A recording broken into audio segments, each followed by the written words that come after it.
Namaste, let's go live on an Easter Monday bicycle live stream at 6:44 a.m. So I've been on the bike since 4:30 this morning, ridden all the way up to Benoa Gardens, Botanical Gardens at Benoa. Beautiful, just beautiful, really nice. I didn't do a live stream yesterday morning. I had vegan Megan riding with me, and but I'm riding solo again this morning, so let's do a live stream which is bringing up a subject but approaching it from a different angle, a subject that I've spoken about a couple of times before, and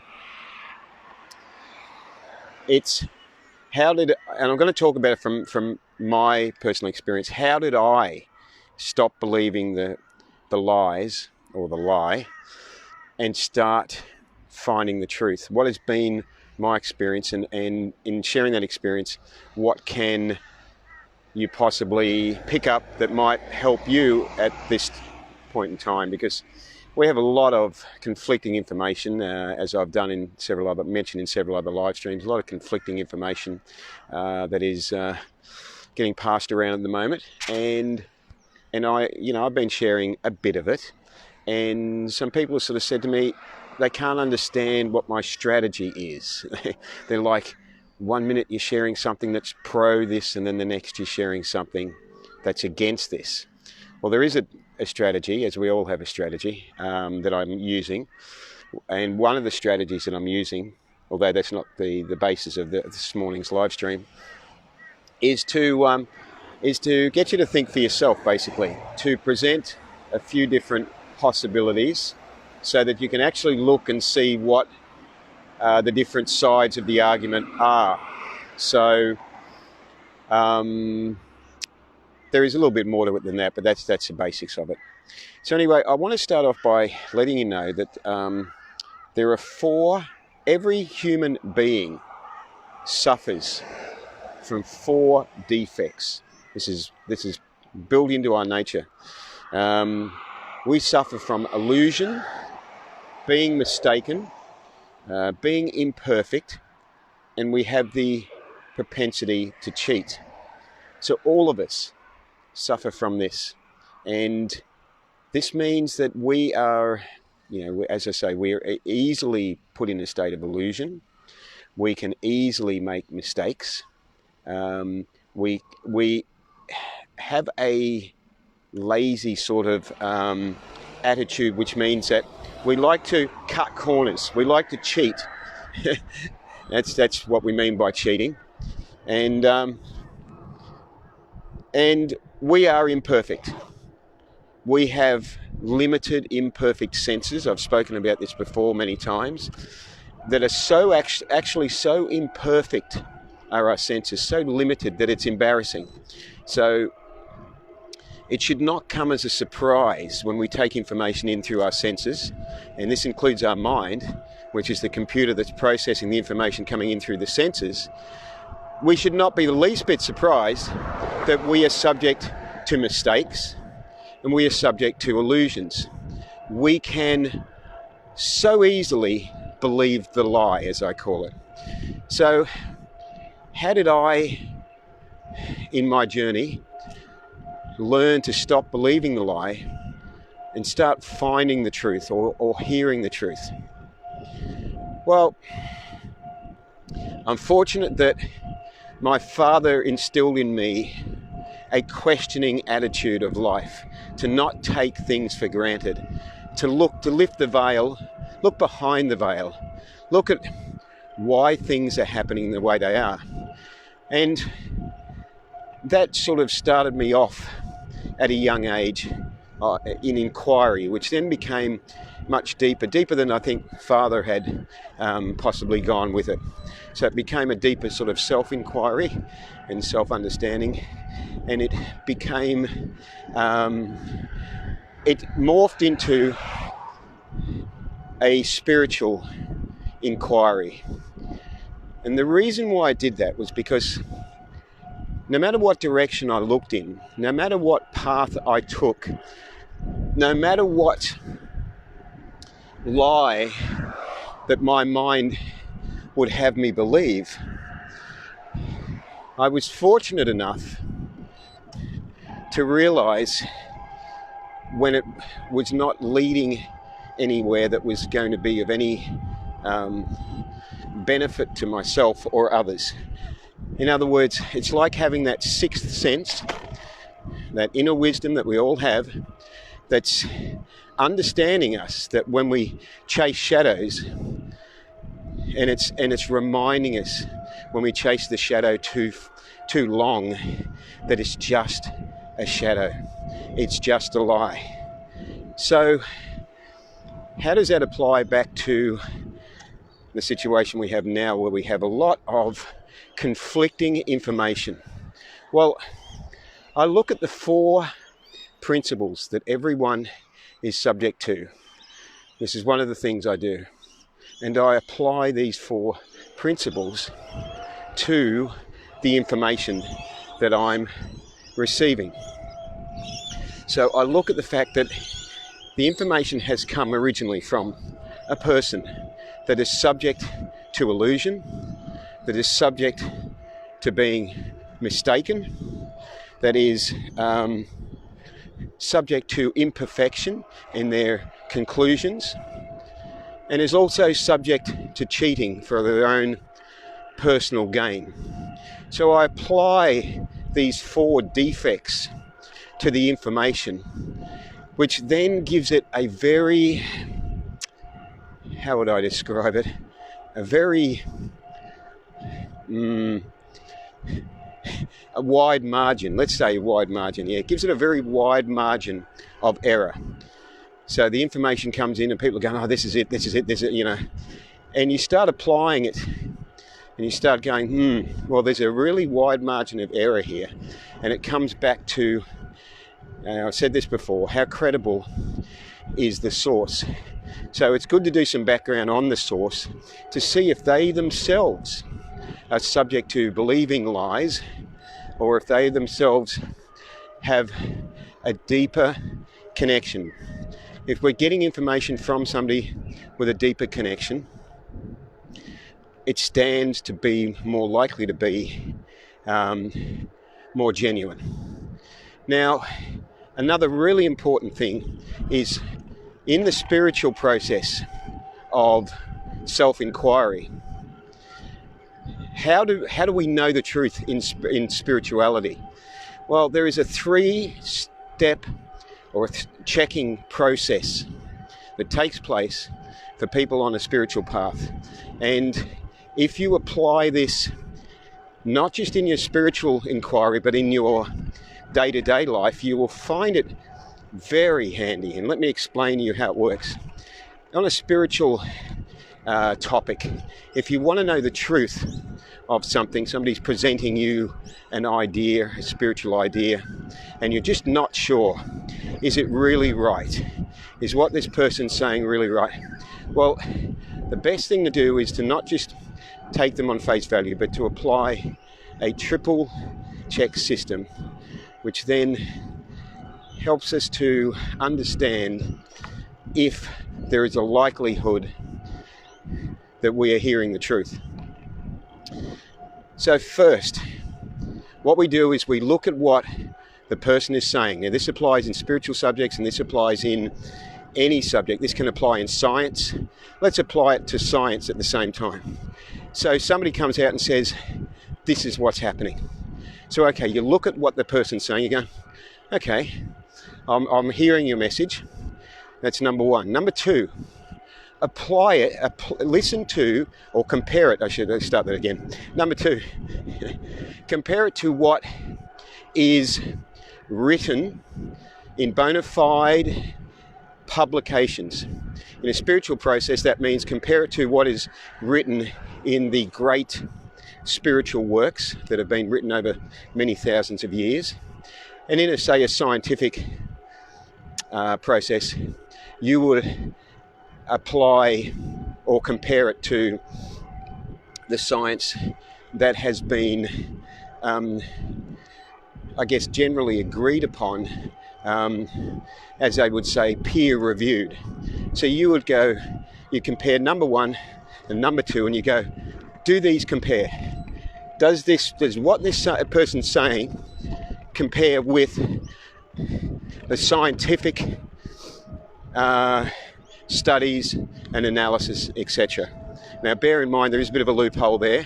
Science historically has been wrong repeatedly, and sometimes takes a long time to catch up. So science is not a religion that you can follow with infallibility. It is fallible.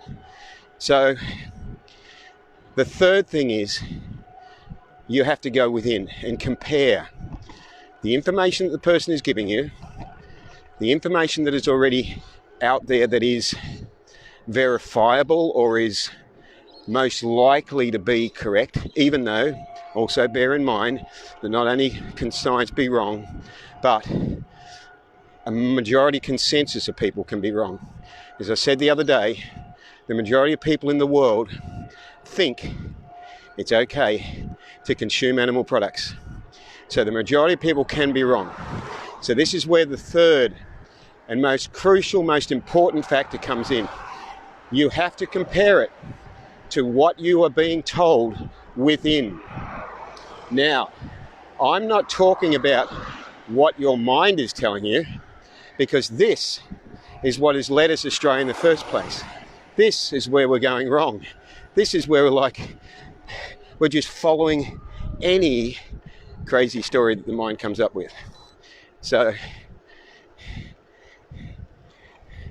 I'm not talking about what the mind proposes, because the mind is subject to great illusion, is constantly changing, is, as I said, with the 4 defects that every person has, subject to illusion, being mistaken, being imperfect, and subject to cheating as well. So it's important to develop a process that allows us to separate ourselves from the mind just long enough to hear behind the mind, to hear our intuition, our inner wisdom, our sixth sense, our blueprint of truth, to hear what we all carry within, all of us, to connect to that. It's that knowing. Some people are very fortunate in that they can connect to it quite strongly from time to time. I would say, from my experience, the majority of people have extreme difficulty doing this, and this is what leads to people going down paths, believing lies, when their inner wisdom is saying, no, this is the wrong way, this is not helpful, this will not bring you what you're looking for. And so that brings up the next question. If we've done the triple check method, we've gone, what is this person saying? How does it compare to what else is available on the subject? How does it compare to what the inner wisdom is telling me? Once we've done that triple check method, we also need to bring in another factor, and that is the motivation, the reason behind everyone's actions. And I've spoken about this before, and this is the most important part, and it is the part that just sheds so much light on why the world is the way it is, why people act the way they do. And when we have this insight into people's behaviour, we almost have an unfair advantage, because we can step back and watch people playing the game of life, and really, not only do we learn from it, but in our observations, we see the truth of what we're following. And what I'm talking about is the prime directive, the reason behind everyone's motivation, is a 4-letter word that is the root source behind everything. So even when I say that, all the vested interests behind politicians and all the rest, well, behind all that is the four-letter word love. Love is the guiding force. Jamin says, freaking awesome, Harry. Love your message, mate. Thank you for watching, Jamin. I appreciate that. It is, people, we talk about it on a level where we don't appreciate how much this is behind everyone's movements and motivations and thoughts and feelings until we actually live it, feel it and see it. And then it's just like, I've broken a few bones. Now, I never appreciated the pain that's involved and the recovery time and the surgery and just all the components that are involved. I never appreciated it until I personally went through it. So if somebody had said to me, it's really painful, and it's like, you sort of just go, oh yeah. And then you do it. You break as in my case, broke my knee and my wrist at the same time. And, the pain is so intense, or at least it was for me at that point, that I was at the point of passing out just as the ambulance arrived. So unless you've been through that, you will not appreciate it. So this is the same thing happening here. Unless you reach that point of inner connection where you clearly see why people are doing what they're doing, and you're seeing they're doing it because every living entity has the same need. It's so simple that we tend to overlook it. The mind cannot handle the simplicity of love. It has to confuse it and dress it up and try and understand it and study it and turn it into a science. It cannot accept the simplicity nor the power of a force that cannot be defined, that is what gives us life, what the universe is made of, and what is behind our every motivation. So I'll start winding up now by saying, when you're getting conflicting messages about what's happening in the world today, and you're getting, some of the people have been sending me a lot of videos. I've been trying to find the time. I have been finding the time to watch some of them. I'll put it that way. Trying is not actually a definitive word either, but when you, I'm sniffling because it's cool out here. When you, what was I going to say then? When you watch some of these videos and you think, oh my God, wow, the world is just, it's screwed. People are doing such evil, horrible things. You either take that on yourself, take on the anger, and maybe the anger gives you a sense of purpose to do something about it, which is great, or you step behind it another level and you just go, but why? Why is somebody doing this? Why are they demoniac? Why are they devil worshippers? Why are they, this is what the questions that need to be asked. So I think possibly a lot of us just stop a little bit short of going far enough or digging far enough to get sort of better answers. Morning. So you realize that what you're looking at are the actions of people that are so lost, so far removed in their need for love, so lost that they will do things that make no sense to the rest of us. And some of these things are horrible, horrible, horrible, horrible. And it's not necessary to go into the depths of darkness and depravity, but it's as bad as you can imagine it to be. Or no, it's worse than that. I'll put it that way. The point being that we're not here to judge anyone on that level, and as hard as that can be, we are here to find compassion, to understand that these people that are chasing money, these people that are trafficking other people, these people that are slaughtering animals, we're here to understand they are lost in their own hell. And if we are as compassionate as we claim to be, then we feel for them in their hell. Maybe we've been in that hell in our past as well, and this is why we know what it feels like. Maybe we broke a knee, we know the pain involved. So maybe we've been in that hell. Maybe I've been in that hell. I had my time in purgatory. So we then wish happiness, peace, contentment, and all of these are another way of saying we wish love for these people and everyone, no matter what state they're in. Jarman says, I agree, it horrified me when I learned of the craziness. Yeah, it is horrific. And the antidote to it is the antidote to every issue, to every question. The antidote has always been love. But the love, we must be genuine in our connection for us to appreciate it, for us to be able to share it, for us to feel the compassion towards others that are stuck in their hell. So I hope you get something from it, because this is a very brief